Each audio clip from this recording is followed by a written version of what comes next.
Whether you're deep into a late-night docuseries binge or you've got a podcast queue that's just dominated by it, you can't deny it. We are living in the golden age of true crime. I mean, it feels like every single week there's a new must-watch show, a new series about some chilling, real-life case. So let's get into this whole phenomenon. And look, this isn't just a hunch. The data really backs this up. A major study from the Pew Research Center found that true crime isn't just, popular. It is literally the #1 most popular podcast genre in the entire country. It's become this massive cultural force that has millions of us completely hooked. But with this huge explosion in popularity, it brings up a really tough question, one that's kind of at the heart of this whole explainer. As we're all consuming these stories, these real-life tragedies, are we actually doing more harm than good? To even begin to answer that, we first have to understand the appeal, right? What is it about these dark, often pretty gruesome stories that just pulls us in so powerfully? Well, the psychology behind it is way more complex than you might think. So researchers say it boils down to a few key things. First, there's a thrill of being an armchair detective, solving a real-life puzzle. But there's also this really powerful, almost primal desire to feel better prepared for danger. It also creates this weird sense of community with victims and other listeners.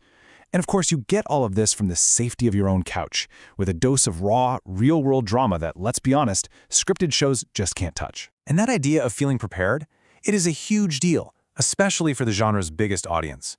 Researcher Heather Mooney puts it this way. She found that for a lot of women, listening to true crime isn't just for entertainment. She calls it a form of preventive education.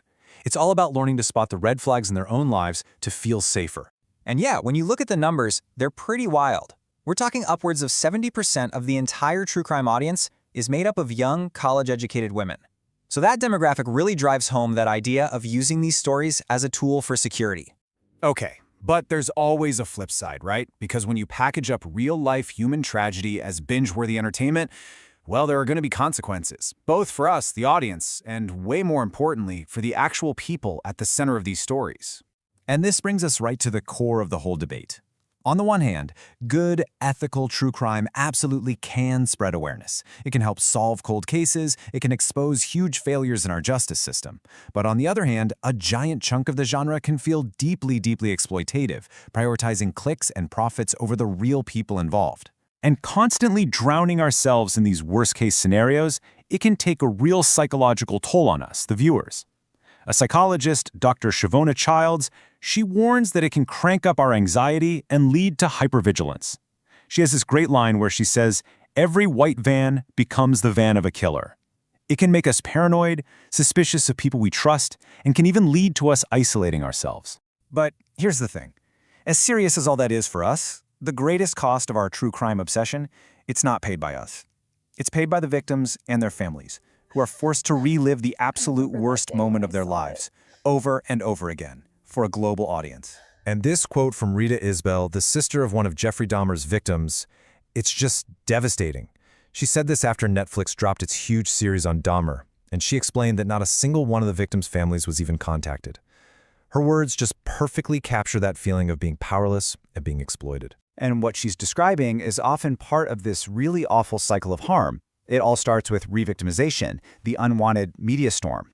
Then comes the online pylon from so-called citizen detectives and, just straight-up trolls. And then finally, this horrifying thing happens, dehumanization, where real tragedies get turned into t-shirts, memes, and merchandise.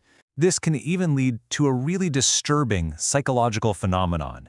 It's called hybristophilia. That's the clinical term for being sexually attracted to people who have done horrible, violent things. And in the age of social media, this has found a very powerful and very public outlet. And you see this playing out right now, especially on platforms like TikTok. It's where that line between what's real and what's entertainment, it just gets totally erased. You have real-life killers being edited into these romantic fan videos, and their crimes are talked about like they're just characters in a TV show, completely detached from the actual pain they caused. So it's clear we're kind of at an ethical crossroads. The genre itself isn't going anywhere, so the question has to become, how can we engage with these stories more consciously, more ethically? Which forces us to ask ourselves, what's the real difference? What is it that separates the good stuff, the content that honors victims, from the stuff that's just exploiting tragedy for clicks? Well, it really becomes clear when you break it down. Ethical content, it centers the victims and their stories. It's carefully researched, it's fact-based, It actually thinks about the families, and its goal is to spread awareness or even seek justice. Unethical content? It does the exact opposite. It glamorizes the killer, it's sloppy, it relies on speculation, and it turns a human tragedy into just another piece of content. You know, Dr. Whitney Phillips absolutely nails it with this quote. She says, the genre itself isn't the problem. It's the how and the who. How are these stories being told? And, so critically, whose stories are being left out of the conversation entirely? Okay, so with all that in mind, here are 3 really powerful but simple questions we can all ask ourselves next time we're about to press play. First, who's telling this story and whose voice is missing? Second, does this feel like it's honoring the victim or is it just exploiting their pain? And finally, am I remembering that these were real people and this was a real event, not just characters in a story?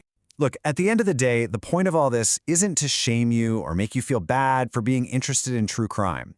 That fascination is deeply human, it's understandable. The real goal is just to shift how we engage, to approach these real stories with the empathy and the respect that they actually deserve. Which leaves us with the ultimate question, doesn't it? The one that every creator and every single one of us in the audience has to wrestle with. When the absolute worst day of someone else's life becomes our evening's entertainment, where exactly do we draw the line?